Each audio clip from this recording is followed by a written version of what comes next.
All right, here we go, you guys. It's another fantastic episode of VPR Radio. It's your girl, Kiana the Goddess. I'm here with the one and only DJFMI in the building. How are you, my dear partner? Oh man, VPR. I was running a little bit tardy today. It's just we've been busy. We've been busy. VPR has been such a blessing, and I really want to tell us what we have going on next week, planned for Wednesday. But I don't know if we want to keep that under the wraps for now. No, I don't think we should. I think we should unwrap the bow, partner. Okay, let it out the bag. We So, want guys, everybody to pull up. you know what? Next week we will be going live interviewing Tag 24 News, and I'm very excited to be working with them and actually getting to interview them. Kiana, you could give them a little bit more info upon Yeah. how you met them. Oh yeah, so we met them. If you guys remember the footage that we did from the yacht party that we attended, which was great, that skyline around Manhattan. It was a very Oh, man. peaceful and serene kind of boat ride. My partner and I had the rare chance to really have time to chop it up together, because usually if we're attending something, we're like, okay, this is our game plan, so we're like in plotting mode. If we're producing event together, then he's doing his thing with audio setup, I'm doing my thing with the other production factors, and it's like busy, busy, busy. We come, we set up, we break down, we go, we wish each other love. But like to have that time to reflect over the years that we've been working together and the shows that we've done and the people that we've interviewed, and then meeting Tag 24 was great. So definitely I want you guys to look forward to that footage. It's gonna be great. We're gonna go and do a real beautiful VPR episode for Tag 24 Media. So shout out to them. They're great. They hail from Germany, and now they have their flagship here in New York. So it's going to be a great production. Make sure you guys check it out. VPR, we make sure we try to keep ourselves busy outside of Yes. what we do, even with our private entities and everything like that. Shout out to everybody that's still supporting the Win and Wednesday Hi, you guys. showcase and our VPR playlist on Spotify. And I see our DM jumping with a lot of people that's trying to get interviewed. Guys, as far as it comes to getting on our platform, we would like to vet all of the artists or anybody that comes on the show. So, they have something to bring Yes. VPR that will actually enlighten our guests. I mean, Yes. enlighten our viewers. And if I may, when it comes to interviewing, because unfortunately we did encounter one situation out of our years of working together where we had an artist that was really just like against following the platform, which to me doesn't really make much sense, because if you're not following the platform, then why do you want to be on our platform? So a prerequisite to being able to interview with VPR Radio, and we do not charge artists. You know what I mean? We promote your flyer, we promote you, we'll put you on our Spotify playlist. All of this is done. We do this for the passion and the love. You know what I mean? We're not here to milk artists, because there's other business things that we do and that we can offer to artists that are separate, but we bring a different level of professionalism. And the only thing that we ask is that you follow us. So please, if you want to be interviewed and you don't have a team of people, you don't have a publicist or a manager, that's fine. I don't mind when artists will send us an email, which is what you have to do, vpr.radio@gmail.com. Send us an email with your EPK, with your music, or if you're an author, an actress, whatever it is that you are working on in your career and you'd like to be interviewed for. And make sure that you're following DJFMI, VPR Radio, and Kiana the Goddess. That's all we It's ask. just, you know what I mean? It's just Promote it. You know what I mean? Like, we're on your team. We'd like you to be on our team too. That's what helps us to continue to grow and bring you the content that you love. you know what I mean? And that's why we've been here for how many years it's been now? I think it's like it's 4.5, four partner. and a half years, and just Hi producing everyone on the IG. just producing, high end content for hip hop and other means. So Yep. if you do want to get on the show, make sure you are following us. Come correct, you know what I mean? Yes. It is a business. We are doing this with love, and of course, we bring business out of this. So just Yeah. come correct. That's all we ask. You know what I mean? Don't do anything extra. But Kiana, I ain't gonna lie. Got a few things on my mind today before Let's we talk have about our it. dope guest pull up, because I've been looking forward to having him back on the show. Yes. So He boom. pulled up and did sound check by accident a few minutes ago. You see what I'm like? An artist pulled up to do a sound check for Yes. the podcast Facts. online, virtually. You gotta love it Facts. on the VPR.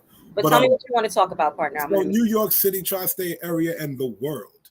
I don't know if you see when you're driving through Manhattan, we are now they're now talking about the numbers for the congestion taxes, where they're starting to charge past that certain street. I think it's going to be from like $9 to $23, and they're going to basically that rakes in another $20,000 that people that drive have to pay a year towards just mass transit. What? That is insane. So yeah, now, I heard about this being plotted a couple of years ago, but see, this is what happens when people aren't paying attention and you're so dumbfounded by all of the white noise that's happening around you. You don't know the local laws that they're passing, just like they made New York an open carry law under the, under the table on the real sly. A lot of people still don't even know that that's the case. You know what I mean? Like, and this went kind of hand in hand with the federal abortion law. So yeah, a lot of things, you got to pay attention to what's happening around you locally. It's a lot of misleading information, and I feel like we're just getting bombarded every day with new headlines where it's easily gets overtaken if you're not paying attention. But as far as the city just making more money, New York alone, they're easy passing all their bridges that they retake. They're saying that they're using the money that they're making from taxing us for MTA infrastructure. Yo, and what bothers me is I've never been in the subway yet and not seen a rat running around. So how much millions are we going to invest, all right, in New York? How about, besides the rats that are running around, like let's be real, because I've been taking MTA for years.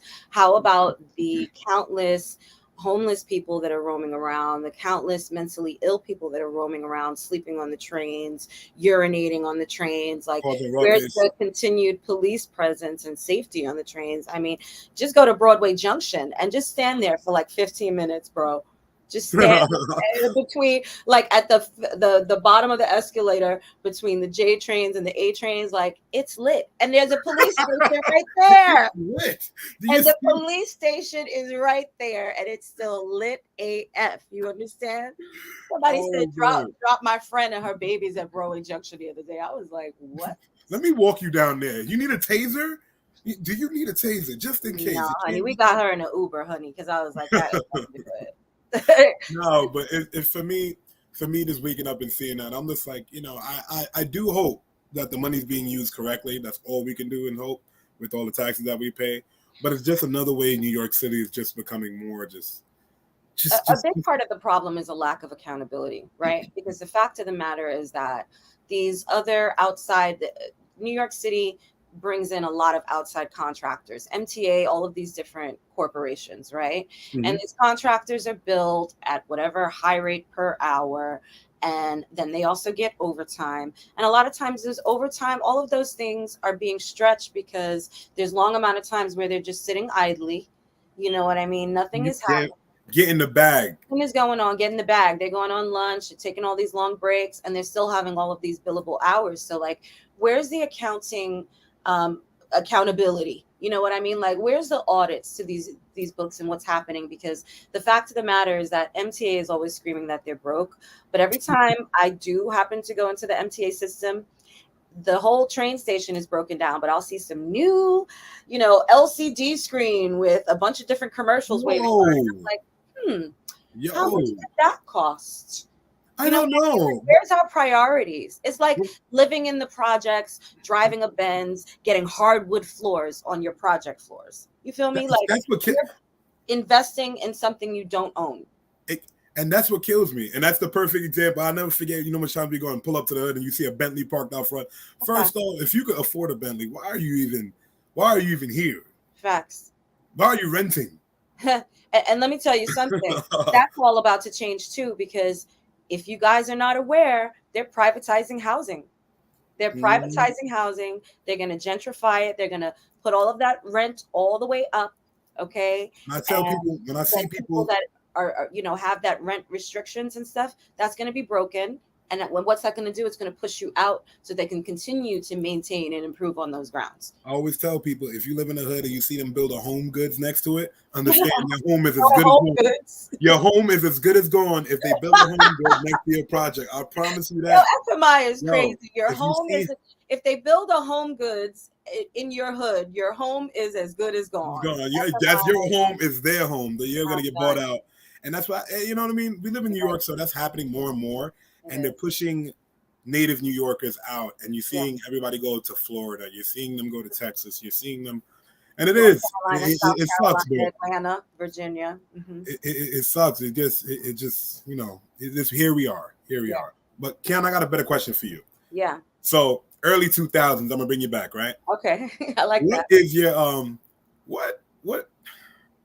Explain the blow up of Murder Inc. to me, because I want to break this down on VPR, so we can explain what's going on with Irv Gotti in these headlines right now.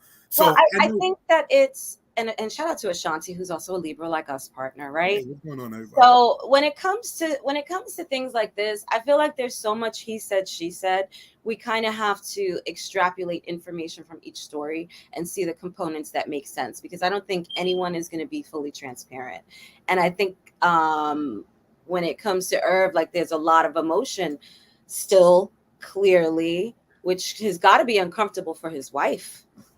VPR, I'm not even gonna lie to y'all. I find this is great TV, great YouTube, great content. Irv Gotti didn't have to get up there and do this, all right? Hence why I asked Kiana, because I was on the 50 Cent side of the whole situation. So when I seen my inception of Ja Rule, he always just had the hits. I didn't see Ja Rule. I just heard he was in the streets, but I just knew 50 Cent was the stop of all that at one point. So what was Ja Rule's come up? So at least I could see it from your eyes if you were paying attention to that. I don't know. I know that he was getting the dopest features and he was on the rise. You know what I mean? He worked a lot with Ashanti, clearly, but he also worked with J-Lo and so many other singers that he did songs with. And a lot of people say he was the first to integrate like hip hop and R&B, but I disagree. I really kind of attribute that more to LL Cool J. Whoa. I'll contribute that to Lauryn Hill. Lauryn Hill is a given. You know what I'm saying? Yeah. But that's a whole different kind. You talking about singing. Yeah. Okay. All right. Yeah. That's a different level, honey. I'll be breaking it down. We can't put them in the same. That's not the same. Okay. Lauren is definitely, queendom. But not to say that Ashanti and they're not, but it's just different. You know what I mean? Like, because a lot of people attribute rapping, singing to Drake. And I'm like, nah, we could take that back to Ja Rule. We could probably even take it back, I'm sure, to some of these hip hop groups from, the 80s. And you feel me? Because they had all of the elements and dancing. So the talent is there, but I love watching the elevation of music. That was a really, really good time for music, and particularly for hip hop and R&B. What I loved about that, at least with the older era of hip hop, everyone sounded different from their own region, and and it was frowned upon to sound like someone else. So regardless of you rapping, you would try to do zany things in order to stand out. That's why I like the Busta Rhymes, the EPMD, and you know what I mean. So for that's what I enjoyed about it the most. The Midwest, the diversity. When Ludacris came, I was like, oh yeah, what is this? Why are you rapping like this? You know what I'm saying? Like when Biggie did that song with Bone Thugs, I mean. Gin and Juice sounded weird to me forever. It's just like, why is it so slow? But it's hip hop. Because I was rolling down the street smoking indos, laid back with my mind and my money and my money and my mind. I'm mad you said don't hold it. VPR. But back to the Murder Inc. situation. For me, for Irv Gotti to get up there and just be so what would be the best word, Kiana? Just to be so I wouldn't say outlandish, but just to be ousting people on their personal life, you know what I mean? At his age. I especially don't like for men to do it. I don't like for women to do it. I mean, I just feel like, when is it sacred? I wouldn't be surprised if Ashanti doesn't even respond to this. Oh, she already, I think she did. Oh, okay. I think she did on like stage or something like that. But okay. It's so messy. You sit down at Drink Champs and you watch him. That's what happens. They get you drunk and you start spilling the truth. and it provides good content, but when you get the backlash of it, Murder Inc. was one of the biggest regimes of what they did. Yeah. And for him just to get up there and just say, nah, screw that. For the artist that he propped up and, I agree. Had this with, it's just And that's why professionalism lends to your credibility. You know what I mean? Like, no matter what happens, you have to maintain your professionalism. We've been through some things, partner, with people. We've seen it and we've been like, what is this madness? And at all times, we maintained our composure and our professionalism and just burned those bridges and kept it moving. So if you don't learn, like we often talk about, the business, you know, how to function as a business and as a brand, then this is the type of thing that happens, and it's messy. I'm a vault keeper, so even my enemies, still I still hold your secrets. You know what I mean? What we do in times of war is what we do in times of war. Exactly. But for him to sit up there and say, "Oh, I wrote her that hit after I finished smashing in the shower in 2004." I didn't even hear all that. My brain process. I can't first hit more than a couple of minutes of fuckery. Me either. And I was just saying, it felt so bad to my soul. It felt so bad to my soul to be hearing somebody saying, "Oh yeah, after the." That's crazy. I wrote her this, and that was her only hit in 2005. She hasn't had a hit since I wrote her in 2005. I wonder how his wife feels hearing shit. Yo, you know what I'm saying? And relationship. And now they dragging in Ja Rule and all the extraness, and it's a messy situation. Hopefully, like, I got enough problems. But listen, thank you. You see the Pride Festival? You see that shit ain't bounced back. Like, don't bring my name up anymore. I'm trying to get it back in credibility. But we're gonna bring Dante. We're gonna bring our incredibly talented guest up to the stage. Happy to see him. We have so much to talk about because I know he's been out here on the grind. Dante, what's up, man? How y'all doing? We're great. Welcome back. It's good to be here. Good to be here. How y'all doing? We're doing great. Man, I'm not gonna lie. I am tired. I've been running around. I was at SOBs and doing shows and concerts all weekend, and I'm rolled into this here. So I'm just going through the motion, but we here. Yeah, I got you, man. I got you. No sleep. Like, shout out to DJFMI for real, man. He's the most hardworking man in the industry. Also, Dante, before you popped in here, we were just speaking about hip hop and during the early 2000 era, 90s era, where every region sounded different and no one artist tried to like. And that was just a beautiful part of music back then, at least. Yeah. You know what I'm saying? What music did you listen to back then, early 2000s? What artists were you checking out back then? Well, I grew up actually not able to listen to secular music, man. I'm a preacher's kid. So I literally was just only listening to gospel music. But what I did enjoy that I was listening to on the radio from time to time when I wasn't at home, when you're talking regionally, you know, Nelly was killing. That was pretty cool. But that's St. Louis. The Brat was awesome for us, man. You know, she actually, her family lived on the west side of Chicago. And so I grew up around her folks. So it was kind of like a real pleasure to like get a chance to see her in person. But the Brat, Crucial Conflict, Twister, the CDs I was able to steal from my older brother. For me, that was a sound that I loved because it's kind of like, I mean, the Midwest is the South low key, but it was like Chicago sound was like, because we have a blues history and a history with jazz and gospel and soul music, it can kind of feel like if I think of the old Brat stuff for Crucial Conflict, I could hear like UGK on them same beats though. You know what I'm saying? Like low key, it was like the South was very much in there, but then the Brat had like that like LA kind of boom, you know what I'm saying? Like, so I would say I checked them out. Man, Glenn Lewis. Remember Glenn Lewis? You say I can't. I'm gonna have to do my homework. Glenn Lewis. Man, yes you do. Don't you forget it. Don't you forget your way home. Remember that joint? That little girl. You've heard that. To your world. Man, it's a killing joint. Can I just say, we love when we could get the live singing on VPR radio. Okay? Yeah, he went into character. We didn't hear you the first time. Hey, so yeah, Glenn Lewis, Tank. You know, Tank it really got big then.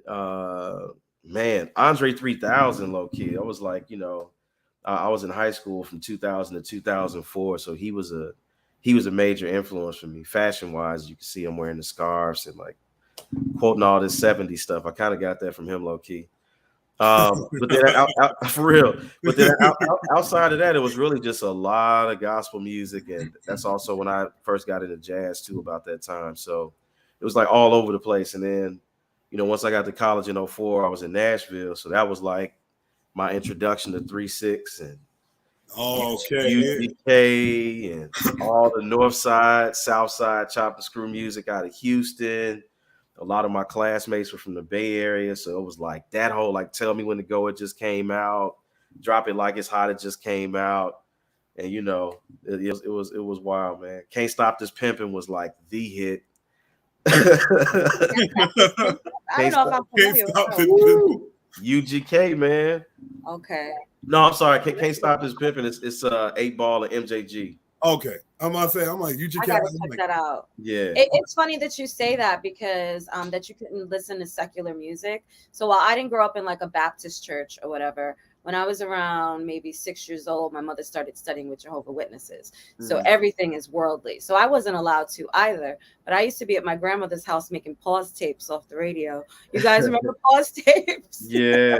And I could never do it with Funkmaster Flex because he'd be talking through the whole thing. And I used to be like, oh, man. Were you recording over somebody else's tape, so you actually had a blank tape?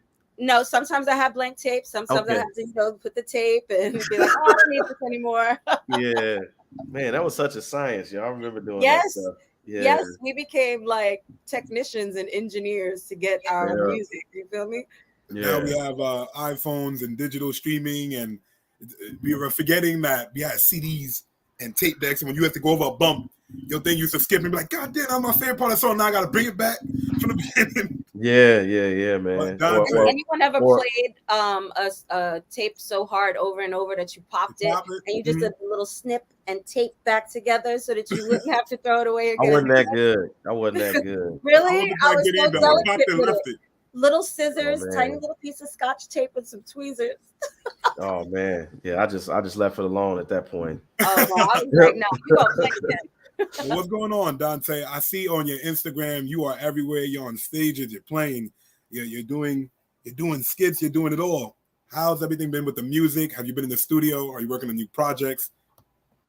Yeah, man. I've been in the studio a lot for other people's projects. To be honest, right now I'm in a highly collaborative point in my career where I'm kind of managing projects and producing for people versus being the artist. So that's really taken a lot of time, slow walking, and just ensuring that every move is right, because I'm helping somebody else spend their money, but then it's like, it's also my name. So I'm not trying to, you know what I'm saying? You're not trying to give the sauce without and you have. Yeah. So it's been a lot of fun. I have a project that I've been working on called the Finding Rhythm Collective. There's a neuroscientist, a musical neuroscientist named Dr. Jessica Phillips Silver, who has decades of research on the benefits of and the synergies between music and specifically rhythm in the brain development, as well as how we connect as human beings. And so this started, I think I may have mentioned some of it when we had our first interview, but this was one of the projects during 2020 that helped me not fall into too deep of a depression, because all the gigs are gone. And that there was a grant that we got through DC Arts and Humanities Council to do a musical that we couldn't because everybody had to quarantine. And so we said, hey, let's do an EP, which I produced. And it was a lot of fun because it's Afrocentric in that we're looking at the diaspora relative to rhythm. So starting in Africa, within the continent, within the Congo, within countries within West Africa, and then pretty much following that journey through the people who were taken in slavery and going to Latin America, the Caribbean, and then landing in Washington, D.C. So it was a lot of fun to be able to bring together folks from kind of like the span of my career for, the music from the continent. I have some good friends, man. Mama Sylvia, who leads an amazing dance troupe here in Washington, D.C., traditional African dance troupe. A good friend of mine, Amadou Qianathegoddess, who's I think he's over 350 generations of kora players. Kora is the original instruments from Senegal. The griots use it. So the griot in African culture is the person that held all the history, but we, told our history by telling it versus writing it down. And so the kora is like a dried out calabash with like 18 to 20 strings on it. This is the mother of the banjo. And it has a skin on it, and they play it like, so I was able to, I used to play for him, but I was able to bring him on. A brother named Wasuf Gure, who played what's called the balophone. It's kind of like a smaller version of the marimba. Another good friend of mine who played for this cat named Vusi. Vusi is a great singer out of South Africa. And then like cats from DC who, play go-go or jazz. So it was cool to just reintroduce myself like, hey, typically when I'm on the gig with y'all, you're telling me what to do. Now this is my arrangement. This is what I want you to do. I want you to be as free as possible, but like, welcome to like the vision version of Dante versus just smacking some drums and yeah. That sounds awesome. Yeah, I'm having it here in front of me, and I'm watching you. Can we stream that right now? Can we stream that album? Yes, we released one music video called Soul Beat Connection, which is the debut single for the musical / EP. So that's on YouTube right now. Soul Beat Connection. And that summarizes the whole show. Everybody has a soul, we have a heart, we have a mind. Through the rhythm and the music, we then are able to actually connect with each other. And so we're going to be at the Kennedy Center this fall. They just announced it for their children's stage, doing programs for District of Columbia Public Schools as well as a public show. It's a 300-seater theater, and it's music that I arranged, and I'm like the MD of it, but then I'm also a main character, Father Rhythm, which kind of embodies being able to represent and tell that story, which is new for me because most of my stuff is about love and relationship, but in this VPR, please check out his YouTube. This man has range that's out of this world. It comes to his music. Like I bump it on my Spotify playlist. I enjoy it. Just go check that out. All of you, please. So it's an interesting space to be in now, where it's a children's musical, but I have to speak to, and how do I say it? Because I want to make a point, but I don't want to like go too hard with saying this music didn't just appear in America. It didn't just magically get here. So we have to make that point that it's through slavery and people being taken from that home, but they kept what they knew, and that's what brought us to this point. And it's like I'm still working that out because like I'm acting in this as well as singing, and then kind of MDing at the same time. It all in character. So that's going to be a lot of fun. And I feel like that's needed in America. We run from our hard truths. We really do, and we want to turn the blind eye to it as much as we can. So when he's doing it on a musical level, where he's like, "Hey, this music got here from here, and it came with this pain. It came with this, all of this. That's why it's here now." And I think that's the beauty. That's the beauty of it. Yeah, and I think it. Go ahead, Goddess. No, I was going to say that our history is so rich, but what's often told in American schools is from one side, and a lot of our history is lost. So to be able to tell that, and then through music, which is so healing, I think it's powerful. Like you said, it's an ugly truth that needs to be discussed, but I think there's so much beauty that's connected to that. So and we're also fighting against because I heard that deep breath. Yeah, I'm just saying, black people and people of color for generations have been saying, listen to us, right? Like just saying that, like slap the mess out of my heart. But we've been saying that for so long, right? But then it's like we're battling also this woke culture where it's like now having the understanding that you need to listen is kind of just enough. It's like a badge now. Like, it's crazy. You have these problems, man. I read this book. It's this, and this, and this. And this ain't just, I'm not making fun of white people. This is black, white people that are past a certain economic standing. It's almost like, oh, I know that's your issue, but I know that's all I'm going to do. Being aware is enough. Being aware. And it's like, yo, that's not enough, man. It's not enough. And so, hopefully through my art, we'll be able to I could just drop a little bit on somebody, man, and all it takes is to touch one person, and it will work. My partner took the words out of my mouth. That's exactly what I mean. That's the whole preference of VPR. This conversation that we're having here, and people are listening. You know what I mean? Yeah. I'm gonna go forward, man. It pays. And women as well. I can't discount women. They've also been saying, "Listen to us." Oh yeah. So it's really important. Like, and that's also something else I've been doing. You asked, I'm married and got my son is 1 and getting older. And it's been a new thing, being a father, man, like learning to listen to my wife in a different way, listen to my son, and just being more open, and not like so zeroed in on the work and the art that I'm not like kind of living a whole life. I've been trying to do better just in general with like kind of having some balance, man. So I'm so glad you said that. Yeah. Way too often we let things pass us by and we don't appreciate those moments, and especially when you have a family. But I think even if you're alone and you're by yourself, appreciating nature, like the small things really do it for me, but especially with my kids. I mean, those moments, you cannot recreate them. Sometimes you're not taking a picture, so you really have to be in the moment. And we are so focused on our work. We're focused on making the money to pay the bills, to get the house, to do, to keep everything intact. But we have to take the time to appreciate the life that we've built. Otherwise, we're just forever building, And they always say, like, if money is your ultimate goal, you'll never reach your goal, because money is numbers that never end, right? So what's really feeding your happiness?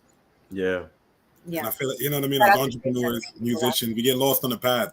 We envision the end goal so much that all the blessings that are coming to us on that path, we ignore sometimes. Or our eyes are closed. And I'm the main person for that. You know what I mean? I look at it, wake up, I get events, I get this, that, and the third, but it's never enough. The stage is never big enough. And I tell myself, yo, you're doing great for years. Just be happy at where you've come. Then you made a living from music. And you still do. You wake up and decide what you do every day. And that is the most freedom that I can ever ask for. Exactly. And getting at what you all were talking about before I came on, that's why I pay attention to shows like Drink Champs, the Barbershop, the Breakfast Club. I don't look to see the gossip. I look to get jewels from people who've done it longer or had deeper impact professionally that I ain't got to pay for. So to like here, I was watching the interview Busta Rhymes was doing about, the impact drinking and smoking had on his health. Like straight up almost took him out, and how it impacted his career. And I mean, I'm an artist, man. I love the Chief too. And, Hennessy's my friend. But it's like, if we're talking longevity, in some ways we got to get out of, I guess where we initially came into the craft. Like when I came in, I was taking gigs for an eighth. For real, of weed. That shit is real. So you good. But I was like that hungry. I'm just like, man, forget the money. I'll take that sack or whatever. And right. 4 hours because I'm just trying to get on. You know what I'm saying? Yeah. Like, but just you can't make that forever. Yeah. It has to transition. So right. Not to mention that what Henny does to your vocals. You know what I mean? Alcohol in general, you can't constantly drink and dry out your vocal cords. Exactly. Even if you're not a singer, you're on stage, you're going out of breath, your voice is drying up, you got a frog in your throat. Like, tell them DJs to stay away from the hookah too. You can't become the whole time. The club owners can't be coming here with no $150 and no hookah and thinking that's good for 5 hours. We ain't that. Man, I thought that was just LA, man. I know they did that in New York too. Hell no, they trying, bro, $150 and a hookah, and they'll look at you. They sold one bottle. That one bottle is your pay. So I'm just like, get the hell out of here. That's crazy. Anyway, but you know what I mean? These are some of the things that you learn just down the line that you pick up of being a musician or being an entrepreneur, just going into any field. You have people that are trying to leech from you, take things from you. Sure. It sucks from your craft. It sucks from your creativity. And you got to overcome somehow. Right? Yeah, for sure. Yeah, But y'all, you do have to put that sweat equity in. You know what I mean? None of us can deny that. Even if it's not like you might not get an eighth or a drink. You know what I mean? It's like just the benefit of being there to work with a particular person or producer or whatever. So, bear that in mind as well. Just as in any industry, think of like internships and stuff. There are some times that you're going to have to go out and do some things. Once you make your way, it's like, no, this is my rate. And my rate is non-negotiable, sir, ma'am. Yeah. Speak about rate. Look at what Dante Pope is. I when we first interviewed him, I was listening to his music. Now our second interview, I'm listening to him speaking about working with other artists and directing their sound, and that's the beauty of the craft now. You know what I mean? His elevation from when he started, he didn't think that he would be helping curate stage sets and concerts and curate content like this. You were just trying to create music. Yeah. Elevation. That's what we're here, man. That's a beautiful thing, because you've been doing this well over like 20 years, Dante, right? Yeah, man. I'm 36, 37 now. Yeah, I started when I was like 15, man. Yeah. Well, I say, look at 2 Chainz. He had to change his name from Titty Boy to 2 Chainz. Right, you right. Titty Boy. You never got a problem saying Titty Boy to 2 Chainz. Hell yeah, I go up to, hey, Titty Boy. Yeah, I wish I would have had him, man. I had a little A&R internship with the Universal Music Group back in the day, and I just missed him. I had to push the Fireman joint, Lil Wayne's joint. Yeah. Okay. Yep. Yummy Bingham. Where is she at? You know Yummy Bingham? She's out of New York. Yeah, I'm trying to remember. She did that joint. Much more than they can always see. Much more.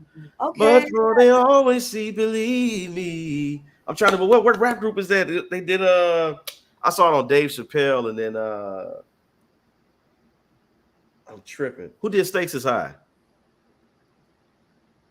You know all the music. You on it. You on it. No, it's a hip hop group. Stakes is High. Oh my gosh. De La Soul. There you go. I'm about to say De La Soul. Yeah. They had she used to run with them. Luke James. Okay. Luke James used to be in a group called Luke and Q. It was he and another brother from New Orleans. And but yeah, like 2 Chainz was pretty cool, man. And he was right there because I think he he played basketball at Alabama A&M. Mm-hmm. Okay. But he was like a couple years ahead of me for sure. But yeah, man. Outside all that, I got like one more thing that I'm doing, and it's always something. But in North Carolina, I remember we talked a bit about the country folk music that I was doing a while ago. 2019, that project, the Black Cowboys album, was nominated for a Grammy. It was done with Dom Flemings, who he was a Grammy Award-winning artist that I was playing drums for. And when he went solo from a group called the Carolina Chocolate Drops. They were like a black fiddle band that won a Grammy in 2013. Nice. And so the project, we got the nomination, 2020 hit, nobody's touring. And so a lot of the opportunity to be able to benefit from not just the nomination, but also the history that was partnered with it, because at the same time, you had the development of all these stories about a gentleman named Bass Reeves. Bass Reeves is a black man who was pretty much like a deputy around the Indian territories in the West, like close to like Reconstruction, but it wasn't. I don't think slavery was over yet necessarily. And the character that Denzel Washington played, he did a couple of Westerns. Yep. That was supposed to be, that was like he was playing as Bass Reeves without him saying that's Bass Reeves. But the story and life of Bass Reeves is said to be the inspiration behind the actual Lone Ranger. That's a white man here. Right. Based off a black man's story. What else is new? I mean, what? Yeah, dude spoke like 3 languages and would shoot you real quick. Amazing. Real quick. I mean, he was known for that, man. Like in the book on Bass Reeves, it was said he would like hum. I forgot the movie that Denzel did, but it was said that he would like hum a spiritual like before he would get into a gunfight and like get out of that joint. And then pew pew pew pew. Right. But the name of the project is called the Black Cowboys album. So okay. We are I'm gonna download that as soon as I get off. Yeah, so we're doing the International Bluegrass Festival in North Carolina from the 28th of September through October 2nd, and it'll be the first time, man, since I would say the opening of the African American Smithsonian here that our trio has been together. So we Dom Flemings, myself, and Brian Farrell. And what's interesting is, I guess everybody's kind of leveled up. Typically they would just say the Dom Flemings trio. Mm-hmm. Now the bill says Dom Flemings, Dante Pope, and Brian Farrell. Okay, they're like, the beauty of it. All the names. I love it. Yeah, I love it. That's beautiful. You have your hands everywhere, Dante. I mean, how exciting! That's got to be such a beautiful thing to really just be constantly busy, but doing so many different elements of what you love. Mm-hmm. So tell us this hard question, right? What's your next move? Exactly. Yeah. Well, honestly, this. You said what? You said years? Yeah, let's say 6 months, a year, 3 years down the line. I'll be honest with you. This is the first time I'll say this, and I ever have relative to my art. But I think I'm gonna be still for right now. Wow. The projects that I'm working on, especially the education project. I have another one that I'm doing that I can't necessarily speak to, but it would be in collaboration with a pretty notable museum that I'm hoping I'll get the clearance to go into this next round of consulting with them until it's done. Good vibes.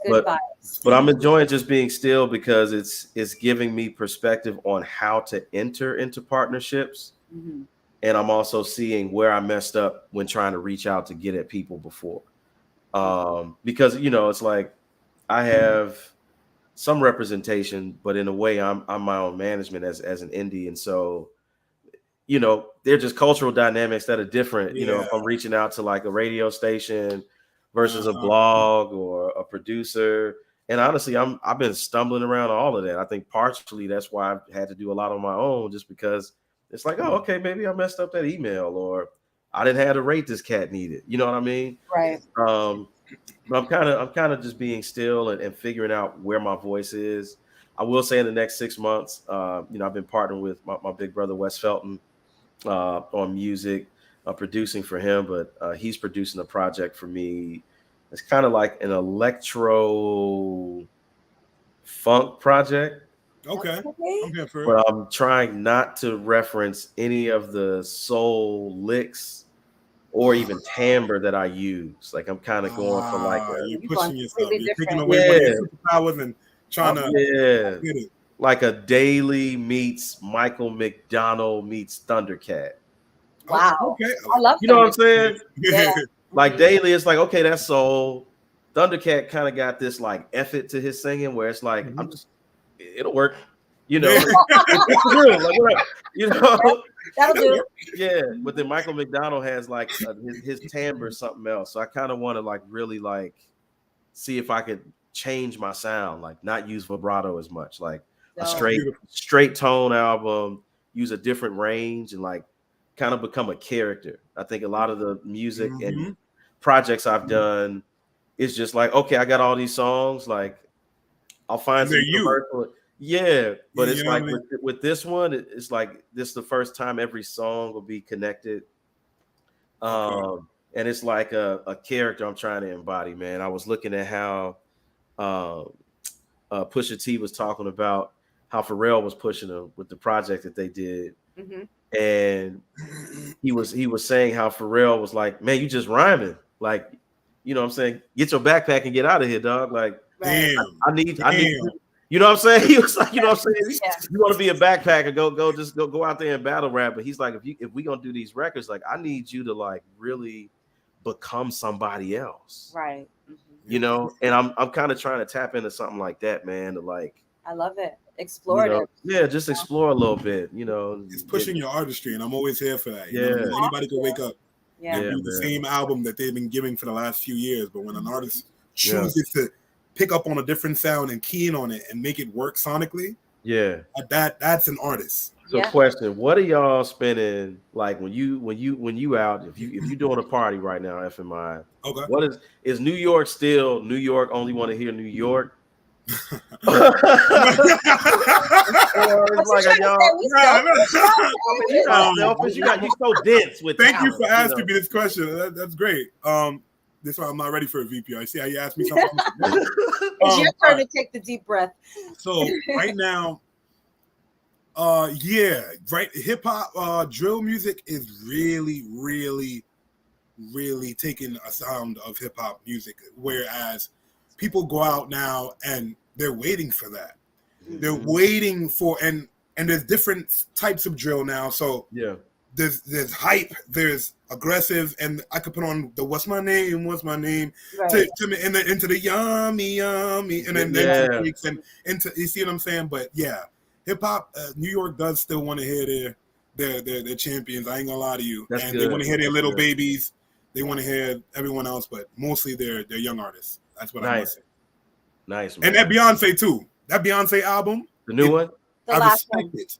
Yeah, I respect her artistry. Yeah, I love how she put all of that together and pushed it for her. Yeah. I think that's amazing, and that's why I like. It's akin to what you're about to do, right. And that's why you're about to do some next level. So I can't wait to hear that project also, Dante. Thanks, man. Right. I appreciate you for saying something positive, man. You know, it's like I can't hate on somebody's artistry, man. It's just interesting, like people who don't do this have so many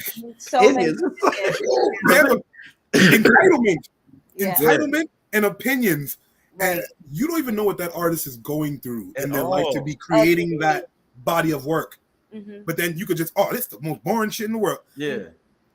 And it's all perspective. So that's what's funny, like, you know, especially with me and Data, I'm like, this is all your opinion. You can't ever throw anything out and say it's based on pure fact, unless it's factual, right? Mm-hmm. Music that you like, we may all completely be sonically attracted to different types of music, and that's okay.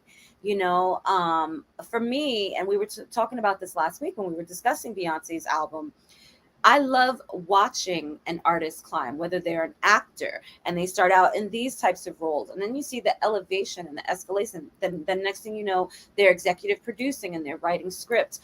I personally love to see that because it shows. I went back and updated my book because I published a book maybe 11 years ago. I'm like, okay, this is so much has changed, and it's a novel. So I wanted to bring it up to date. And let me tell you something. As I went back updating it, I was like, I'm such a better writer now. It is ridiculous. And people thought I was great then. So I was like, well, wait, see this shit here now. I got something for that ass. You know, so it's like, I love to see that. And I think as an artist, musician, anything that you do, right, that you're doing, that you're passionate about, you should be able to look back and say, wow, I really elevated. Wow, I changed up how I was doing something here, because I don't always want to hear the same thing. I love to recognize who I'm listening to, but I think I can do that because I'm so musically in tune anyway. Naturally, it's like, it sounds different, but I think that's Dante, you know? And I love that because it challenges you to go outside the box, even as a listener, right? Maybe this isn't something you listen to. Somebody put me on to Thundercat. Yeah. I was like, Thundercat. I was like, well, I thought his music was like a meme, or I thought it was a joke at first when I heard it. And then I looked at the video, I'm like, oh, he dead ass. Right. This is him now. I'm like, okay, I'm sitting in the car. And he has some really like zone type shit, you know, that I'm like, I could rock with this. It's interesting. It really, you know, we explore as a listener and as a creator. And I think that's why makes it grow. Everyone has to check out the VPR playlist because we have some of the dopest acts on their different types of music. You're gonna see Dante Pope on that playlist. And I'm letting y'all know right now, VPR, I'm gonna go outside, have a coffee, turn on the AC, and have an L and listen to Dante Pope in the car. I promise you right now. Thank you, man. Seriously. And for you guys that are always complaining, because listen, the reason that FMI and I started this was not just to talk our shit on air, but to be able to help propel a lot of these independent artists. You know, we love working with independent artists. We've worked with independent artists directly, so we know how much talent is there. And it's often something that isn't highlighted. It's like, oh, you don't have 250,000 followers. Well, then you can't get on our platform. I'm like, well, let me hear this. Oh, well, let's bring you on. Because how many times have we had artists that came to us and a day or two later were on Hot 97, Power 105, you know what I'm saying? They hit our stage first because we saw the potential. And then even like months later, they're escalating and they're getting to other platforms, but we took you on because that's how I felt with Dante. Talent. Yes. I appreciate y'all. Dante is, he's acclaimed already. Like, don't let things fool you when you're looking. I think people get so caught up on like, oh, is that an influencer? But I don't care about that. Martin Luther King said it best, right? The content of the character. And when it comes to music and stuff, especially, I don't want to see all the showboating. I want to hear what you got. Right. Hear it live. Okay. Yeah. That's it. I want to see the talent. Dante, let everybody know your next show that you're doing, so at least they can pop out before we wrap up this interview. It was exciting to have you back on the show. I love your energy. And let them know where they can follow you as well and sign up if you have a newsletter or, keep up with you. For sure. So my website is my name, www.dantepope.com, DantePope.com. My mailing list, you can actually join it there. All my social media is there as well as my music. I'm on Spotify as well, just the normal name, Dante Pope. My latest single is called Whisper. I wrote it. It's a great love song. It's kind of going for like this Curtis Mayfield, Makings of You vibe. So I hope you can stream that, enjoy it. My next show is that International Bluegrass Festival in the end of September into October. September 18th, I'll be playing for an amazing vocalist named Cecily. I've been playing for her for about 10 years. We're opening for the one and only Nate Smith, amazing drummer. His group, Kinfolk, is coming down here. That's another drummer who writes music. He plays like a bunch of instruments. I love that guy. But we're opening for him down here in Washington, D.C. at a place called Union Stage. I'm very excited about that. And just preparing for, jumping into this album and figuring out this character, man, in the fall. But please be sure to follow me, Dante Pope, on Instagram, and I'll be sure to follow back. I love that. And before you go, can you please leave us with our last positive thought for the day? Oh, yes, man. Man, that's a serious one. Oh, man. Okay. Man, yeah, you got me with that one. I'm like, so look, all of us have kind of questions daily about where we're going to end up, how aggressively we're going to be able to change our lives or keep up with the pace of the world. I just want to challenge each of you to just take some time. And I know it may sound corny, but just remember all of the other spaces and times where it may have been difficult and you are now on the other side of that. I think life is a continuum of understanding that you're kind of always on the other side because life isn't going to stop. So because life isn't going to stop, don't think that you belong and should be stuck. Love y'all. Come on, that's perfect. Okay, if that's what comes out after the stumble, I'm that was smooth. I was just like, yeah. Right? That was eloquently put, and I completely agree because I live like that. I often have to go back. That's why I said it's all about perspective. If you think, the rain is going to make it a negative day, or if you think the rain is going to make it a beautiful day where it's washing away, the negativity in the earth, it's all about how you view it. So we love you here at VPR. Make sure you guys go and follow him at Dante Pope on Instagram, www.dantepope.com. And we will be here live next week. We love you for watching always. Peace. You guys. Ciao.